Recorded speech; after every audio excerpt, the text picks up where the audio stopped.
भुसावळ नगरपालिका प्रभाग क्रमांक 7 मधून बिनविरोध निवडून आलेले उमेदवार आपल्यासोबत आहे। या ठिकाणी आज अर्जाची छाननी होती। या छाननीमध्ये यांच्यासोबत विरोधामध्ये 3 अर्ज आले होते। ते अर्जामध्ये ते बाद झालेले आहे आणि जे विजय झालेले ते उमेदवार आपल्यासोबत आहे। सर्वात आधी तुमचं अभिनंदन, तुम्ही बिनविरोध निवडून आलेले, काय बोलणार याविषयी? काय परमेश्वराचा आशीर्वाद आहे आणि आमचे माननीय श्री संजय भाऊ आमदार त्यांच्या मार्गदर्शनातून मला प्रभाग क्रमांक 7 चे तिकीट मिळाल्यामुळे त्यांच्या जिच्यातून मी भरघोस मतांनी मला बिनविरोध यश प्राप्त झाला आहे। त्याचे मी खूप खूप आभारी आहे।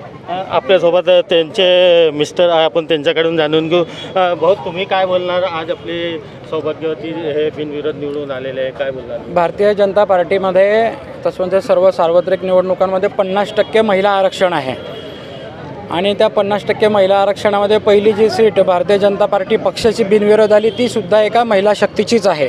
म्हणजे यापुढे जी निवडणूक असेल, यापुढे जे अजून जे काही मतदान होणार आहे यामध्ये महिला शक्तीचाच घवघवीत मताने विजय होणार आहे, हा याचा पुरावा आहे।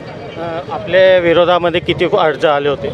आपल्या विरोधामध्ये 2 अर्ज आले होते महिलांचे। कोणकोणते पक्षाचे होते, काय होते? एक राष्ट्रवादी काँग्रेस पार्टीचा होता आणि एक अपक्ष होता।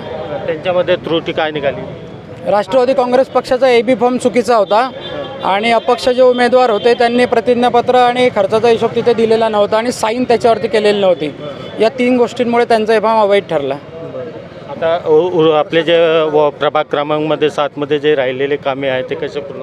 प्रभाग क्रमांक 7 मधील विकास कामं आपले लोकप्रिय आमदार नामदार माननीय श्री संजूभाऊ सावकारे, महाराष्ट्राचे आपले वस्त्रोद्योग कॅबिनेट मंत्री यांच्या मार्गदर्शनाखाली उर्वरित जी विकास कामे असतील त्याचा आम्ही पाठपुरावा करून ते कामे पूर्ण करू। तसेच आमच्या होणाऱ्या लोकनियुक्त नगराध्यक्षा रजनीताई सावकारे यांच्याही मार्गदर्शनाने त्यांच्या पाठबळाने आम्ही त्या विकास कामांचा पुरावा करू।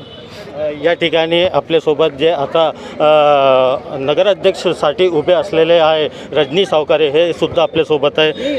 ताई, काय बोलणार? आज भाजपाचे पहिला उमेदवार बिनविरोध निवडून आलेला आहे, काय बोलणार याविषयी? मला नक्कीच खूप आनंद आहे की आमची पहिली सीट बिनविरोध निवडून आलेली आहे आणि जसं नगराध्यक्षपद हे महिला राखीव आहे आणि पहिली सीट आमची महिलांची निवडून आली आहे, म्हणजे पुढे जाऊन महिला राज नक्कीच भुसावळ शहरामध्ये येणार आहे आणि मला विश्वास आहे की आमच्या जे इतर सीट आहेत त्याही प्रचंड बहुमताने निवडून येतील आणि भुसावळ नगरपालिकेमध्ये आमचं BJP आणि शिवसेना महायुतीचं सरकार बसेल। आपण या नगराध्यक्षपदासाठी उमेदवार अर्ज दाखल केलेला आहे, तर आपली पहिली प्रतिक्रिया काय असणार? आता आपण नवीन उमेदवार म्हणून नगराध्यक्ष उभे आहे, काय बोलणार? सगळे कार्यकर्त्यांचं, सगळे नेत्यांचे, आमचे नगरसेवक पदाधिकारी यांचा विश्वास आहे माझ्यावरून, म्हणून त्यांनी मला आज नगराध्यक्षपदाची संधी दिली।